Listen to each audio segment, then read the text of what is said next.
ہم ایک ایسے معاشرے کے رہائشی ہیں جہاں جرائم پر پردہ ڈالنا شرافت سمجھا جاتا ہے۔ ہم ایک ایسے گروہ کا حصہ ہیں جو سب کچھ کر کے بھی کچھ نہیں مانتا۔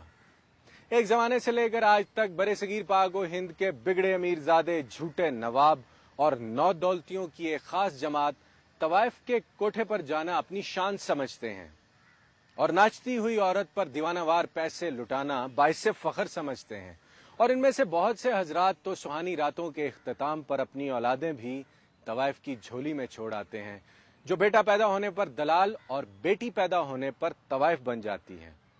اور اکثر شریف زادے تو طوائفوں کے بطن سے ہونے والی اپنی اولاد کو عمر بھر تسلیم بھی نہیں کرتے۔ سچ کے سفر میں پاکستان کے چکلوں اور کوٹھوں پر پڑے ہوئے اچھے خاندانوں کے کئی چشم و چراغ مجھے ملے۔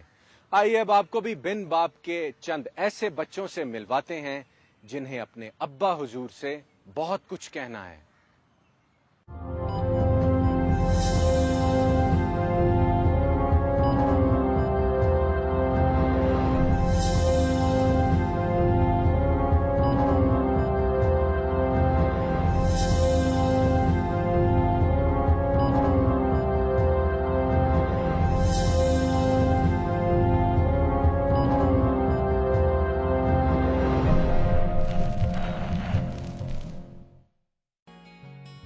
یہ اندرون پنجاب کا ایک قصبہ ہے اور یہ ایک طوائف کی بیٹی ہے جو اپنے بارے میں اور اپنے والد کے بارے میں کچھ کہنا چاہتی ہے۔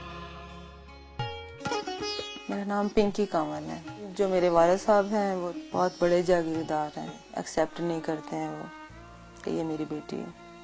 ان سے بہت زیادہ نفرت کرتی ہوں اور کبھی کبھی تو ان کو دیکھ کے رونا بھی آ جاتا ہے کہ یہ فادر ہے لیکن کتنی بے بسی ہے کہ انہیں کہہ بھی نہیں سکتی فادر۔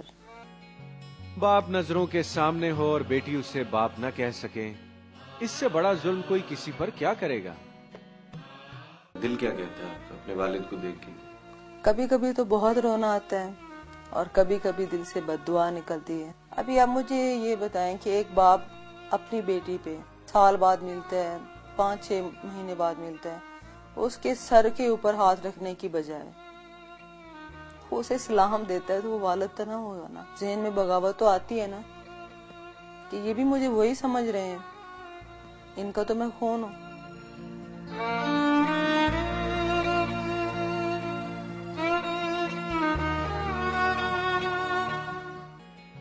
پنکی نے بتایا کہ طوائف کی زندگی میں آنے والا مرد کسی چور دروازے سے داخل نہیں ہوتا، بلکہ یہاں جو کچھ بھی ہوتا ہے سر عام ہوتا ہے۔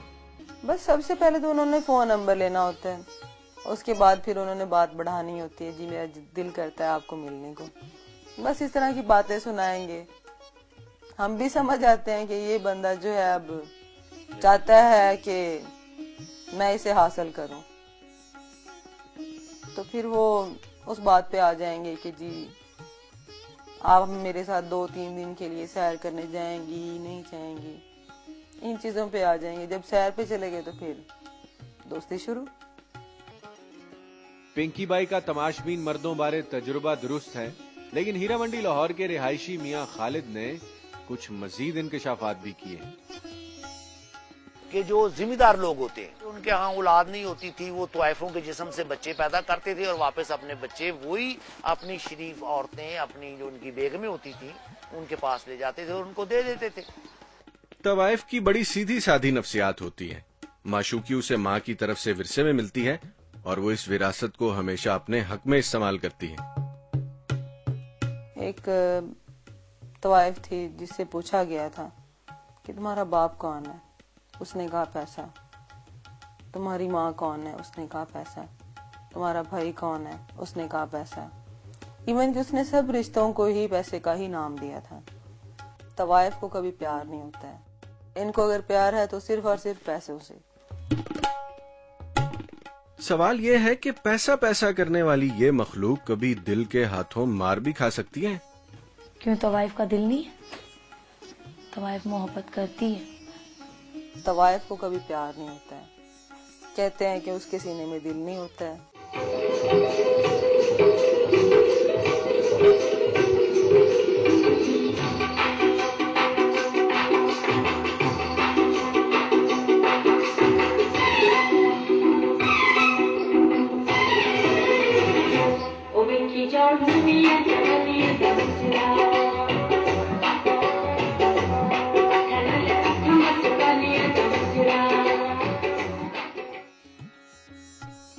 ایک رات کی قیمت ادا کرنے والے کچھ مرد طوائف سے عمر بھر کے لیے اس کا ہاتھ بھی مانگ لیتے ہیں، اسے بیاہ بھی لیتے ہیں۔ پنکی سے جب اس بارے میں پوچھا تو انہوں نے بتایا، ایک شخص ایک طوائف کی زندگی میں آیا، اس سے محبت کی، شادی کی، وہ شادی بعد میں ناکام کیوں ہو جاتی ہے؟ کیونکہ ہم ایک عجیب ذہن رکھنے والی ہوتی ہیں، کھلا سا، آزاد گھومنا پھرنا، ادھر آنا ادھر جانا، ایک دم پھر بانڈ ہو جانا۔ شادی کرنے کو جی چاہتا ہے؟ بالکل ہے۔ آپ کرنا چاہتے ہیں مجھ سے شادی؟ کر سکتے ہو۔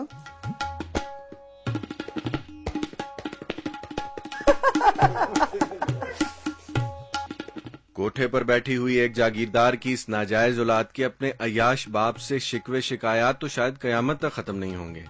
اسی دوران آپ محبت کی ایک اور نشانی سے مل لیجئے۔ اس فیلڈ میں باپ نہیں ہوتے، اس بچے جب بڑا ہوتا ہے نا تو باپ کو گالی نکالتا ہے کہ یہ ایسا باپ تھا کہ اپنے ایسا نیچ اور گندی فطرت کا اپنے حفظ کی خاطر ہمیں اس منزل پہ پہنچا گیا ہے۔ اس نے ہمیں اپنایا نہیں، کیا اس کے پاس پیسے نہیں تھے، جسمانی طور پہ پیسے تھے کہ رات رہ کے تو گزار کے چلا گیا۔ ان کو پتہ چلتا ہے، پھر بعد میں وہ کہتے ہیں کہ نہیں یہ تو حرام کا، یہ پتہ نہیں کسی اور کا ہے، یہ میرا نہیں ہے۔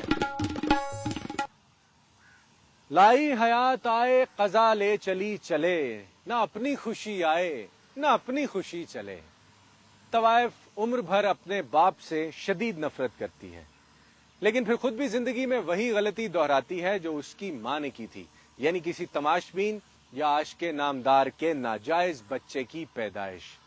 یہ وہ درس ہے جو طوائف گھرانے کی ہر بیٹی اپنی بیٹی کو دیتی ہے، لیکن ہم کسی انسان سے طوائف کے گھر پیدا ہونے کے جرم میں جینے کا حق تو نہیں چھین سکتے۔ ہمارے معاشرے کی اونچی قدریں اس بچے کی عزت نفس کو عمر بھر کیوں ٹھوکروں میں اڑاتی ہیں جو قدرت کی مرضی سے کسی طوائف کی جھولی میں آن گرا؟ اس دقیانوسی سوچ اور منافقانہ رویے کو نوچ کر اپنے ذہنوں سے نکال پھینکنا ہوگا، ورنہ روشن خیالی کا جو خواب آپ نے دیکھ رکھا ہے وہ ٹوٹ جائے گا۔ اگر آپ کوٹھے پہ رہنے والیوں کے دکھ درد دیکھنا اور زمانے کی آوارہ تحریریں ان کے چہروں پر پڑھنا چاہتے ہیں تو سچ کے سفر میں میرے ساتھ رہیے گا۔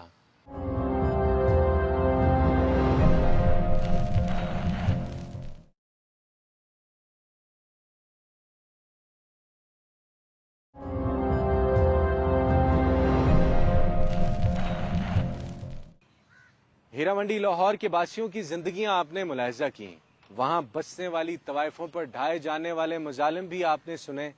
آئیے اب ملتان چلتے ہیں، جہاں ظلم و ستم کی کئی داستانیں آپ کی منتظر ہیں۔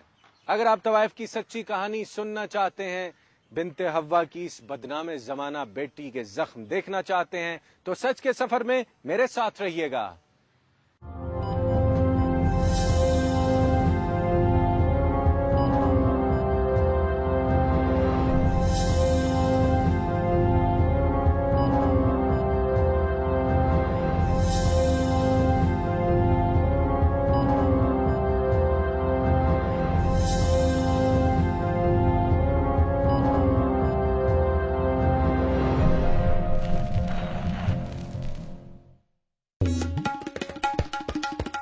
یہ ہے تاریخی شہر ملتان، اولیاء کرام کی سرزمین۔ چکنی مٹی والے اس شہر کی طوائفیں بہت مشہور ہیں۔ شہر کے عین وسط میں قدیم بازار حسن آباد ہے، جسے علاقائی زبان میں چکلا کہا جاتا ہے۔ اندازاً 500 کے قریب کنجر خاندان پشتوں سے اس چکلے میں جی رہے ہیں۔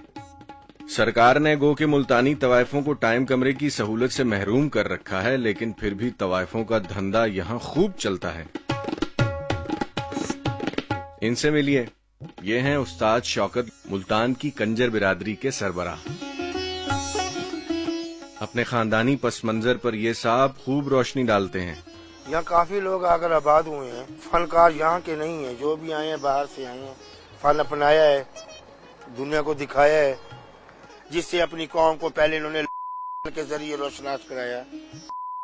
قوم نہیں تھی، کسی کا پتہ کون ہے کون نہیں، کیونکہ یہ لوگ جو آتے تھے نا، جو بھی اچھے لوگ تھے